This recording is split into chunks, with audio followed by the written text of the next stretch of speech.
Hello, everybody. George here, and again with another edition of the Islamophobia Watch podcast. Today we're going to talk about jihadis for Jews.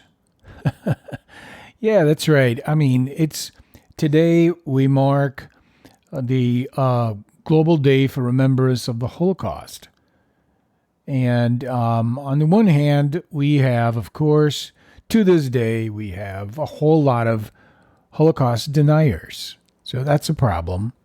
You know, a lot of people who just come up with all kinds of crazy theories, trying to deny that the Holocaust occurred, or maybe more sophisticated denials. You know, that there weren't that many Jews, couldn't have been that many Jews to the Paris and the Nazi camps. So I'm not going to deal with that right now, to be honest, because there's such a great body of literature and research proving the point. In my opinion, if you hold the position of a Holocaust denier, it's not because the research is not there. It's not because the evidence is not there. It's because you've chosen to believe whatever you've chosen to believe, and that nothing will get to you anyway. So as far as I'm concerned, I'm staunchly pro-Israel. I love the Jewish people. I love Israel. It's very simple. God, the Creator, has spoken clearly in the Bible, and he has declared unequivocally that those who bless the children of Abraham will be blessed, and those who curse them will be cursed. And of course, it goes without saying that it's the replacement theology that really is the root of this whole evil. The replacement theology goes back to the 4th century, where the Emperor Constantine and really a whole line of theologians, in their attempt to separate, to create a new religion, to create Christianity as completely separate and not having anything to do with the Jews and their beliefs. At that time, I'm not even sure that the beliefs of the Jews were even organized as Judaism. That term is pretty modern. However, the great divide between believing Jews, those who believed in Yeshua and those who didn't, you know, it took place over a long period of time. But it was finalized by Constantine. And from that point on, it seems this cancer has been in the Christian world.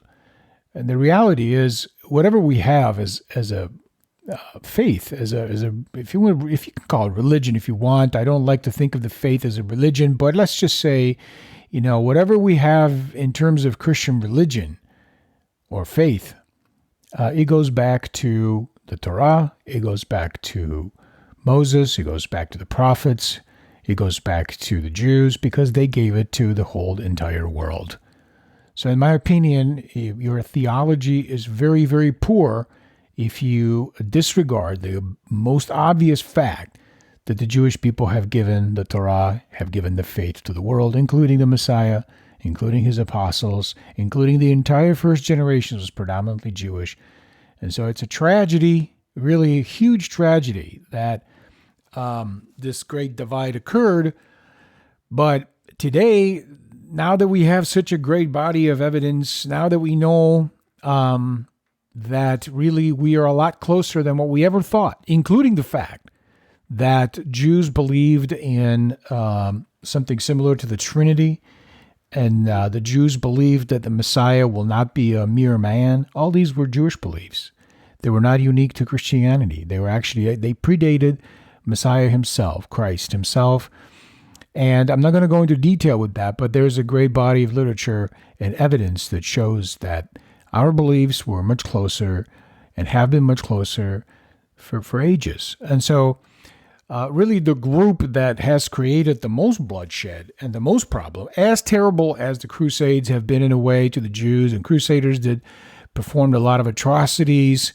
And then we have, of course, the Spanish Inquisition. We have the Queen Isabella. There's a lot of historical reasons that explain clearly why the Jews were expelled out of Portugal and Spain, for example.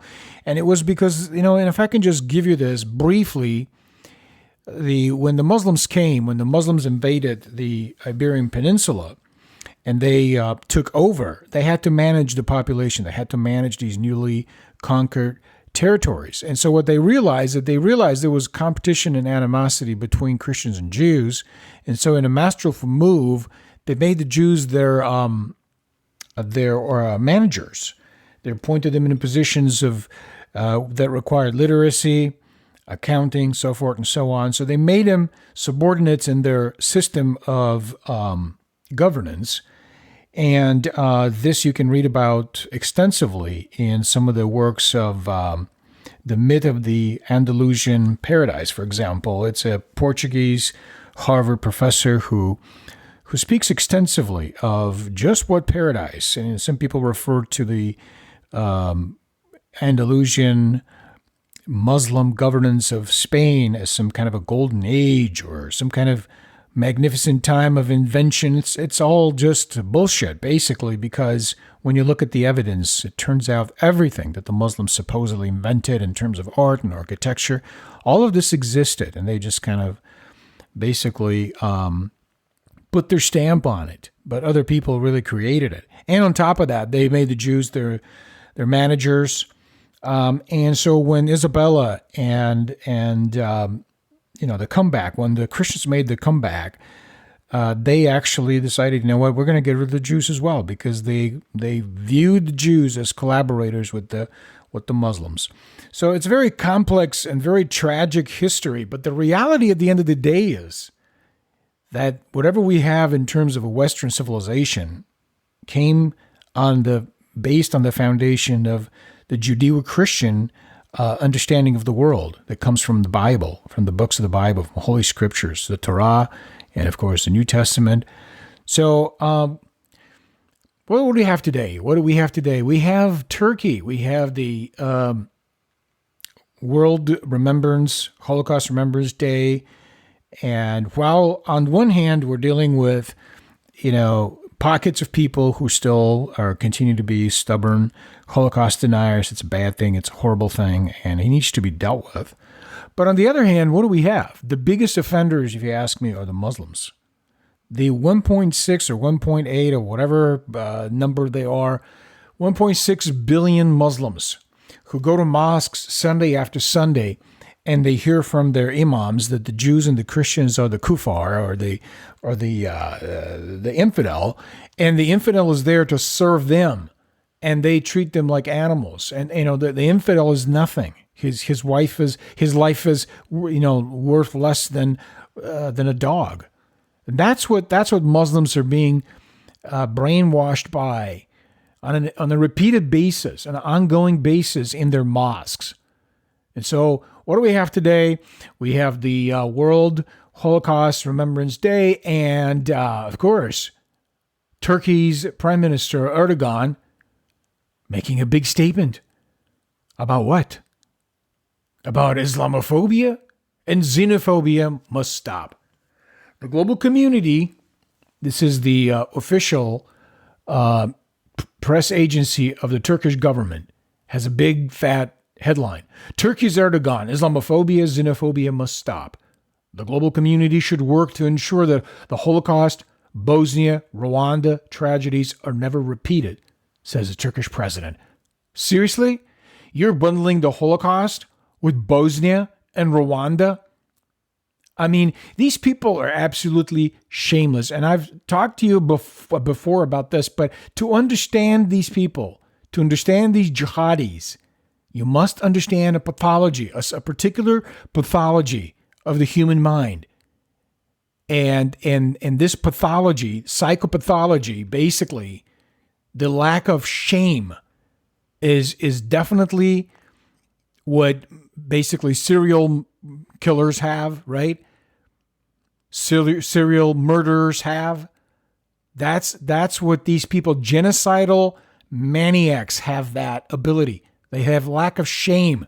These people are completely shameless. And I can tell you from my own experience that I have seen this firsthand. For example, Jelani Hussein, right here in Minnesota. I watched him one time for 1 hour, and he lied to his audience, looking them straight in the face, and basically presenting and spinning the Muslims as the greatest victims, absolutely disregarding the fact that over 200 million people have been slaughtered in the name of Islam since the 7th century, since the founding of Islam. Okay?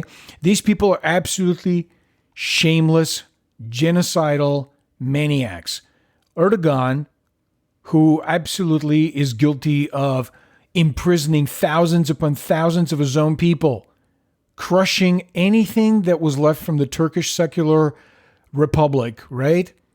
Turning Turkey back to its Islamic days from 100 years ago. And now this man, absolutely shamelessly, is going to talk about the Holocaust? And why is he talking about the Holocaust? Because he bundles it with Bosnia and Rwanda. Bosnia is one story. Rwanda is a whole different story. And by the way, can we talk about Bosnia? What happened with Bosnia? Remember the Yugoslav Federation falling apart? Well, why don't we talk about how many Serb Christians were killed by Muslims in Bosnia? Bosnia is another myth and another war that Bill Clinton got America involved in the wrong side, bombing Belgrade, bombing the Serbs. Total, complete mistake. Why was Bill Clinton kissing up to the Muslims at that time? Because this is what the Democrats do. They kiss up to the Muslims. That's why Bill Clinton got America involved in the 77-day bombing of Serbia back in 1999. And I know this personally because I actually delivered personally humanitarian aid to the Muslim refugees in Macedonia. 22,000 refugees, okay? I went to bring humanitarian aid to them. You know what they did? Hated me and hated the people with me. We brought blankets, we brought food, and they would look me in the... They hated us. They hated us. Why? Because we were Christians. So that's the kind of people we're talking about. They're absolutely shameless. They're going to talk about the Holocaust entirely and completely to promote their own Islamic agenda. On a day when you're supposed to acknowledge the fact that Hitler and Muslims, why don't we talk about Hitler and his buddy, the Mufti of Jerusalem, of Palestine? Why don't we talk about the alliance between the Muslims and the Hitler's regime? Why don't we talk about that, Mr. Erdogan? Because he's a total liar. And, you know, if you notice, all these jihadis, Ilhan Omar, she loves to hang around Jews and talk about peace. Rashida Tlaib, all these people, they absolutely shamelessly will tell the Jews whatever the Jews need to hear. Oh, you know, peace, peace, Holocaust. We remember the Holocaust. No, you don't remember anything, you liars. You're in cahoots with the Nazis. Okay, you were part of the machine to kill and destroy the Jews. Bunch of liars. That's what we have today. We have we have jihadis for Jews, and the Jews are so dumb, and the rabbis are so dumb, most of them anyway. And so many of the liberal Jews, they're just like pretending. Oh yeah, okay, great, thanks. It's wonderful. You're a jihadi. You've been killing people. You've been killing my people for ages and ages. But you know what? It's okay. It's okay. You just, you know, I can see that you honor the Holocaust Remembrance Day, and you say all these nice things. So you know what? That's great. That's great. I'm for you, buddy. Let's stop Islamophobia and anti-Semitism all together. Bunch of lies. It's unbelievable. So here's finally what I have to say. We will never, ever, and we should never, ever buy what the Muslims have to say about the Holocaust until the Muslims own up to the atrocities they have committed against the Jews. Every time they come and every time these people attempt to use the Holocaust to their own selfish ends and jihadist goals, they must be forced to own up to the fact that they have been the number one exterminator of Jews for ages and ages and ages to this day, including in Israel, including the PLO and Arafat and all those people. That's how much they get the Holocaust, right? The PLO and Arafat and all his people have been the greatest Holocaust deniers since much bigger even than the West, okay? The whole entire Arab world is in denial of the Holocaust. And now Erdogan has the cahoots to come and talk about the Holocaust. We truly are living in horrible, insane times. And it really helps in times in times like these. It really helps to remember history, to remember what is black, what is white, to remember what's right and what's wrong. And this is one of the reasons I have this channel. Like the Bible says, iron sharpens iron. So thanks for listening. Help me to spread the word. Follow me on Gab, Telegram, and here and on YouTube and on Facebook and so long as we are allowed to be on. Thanks.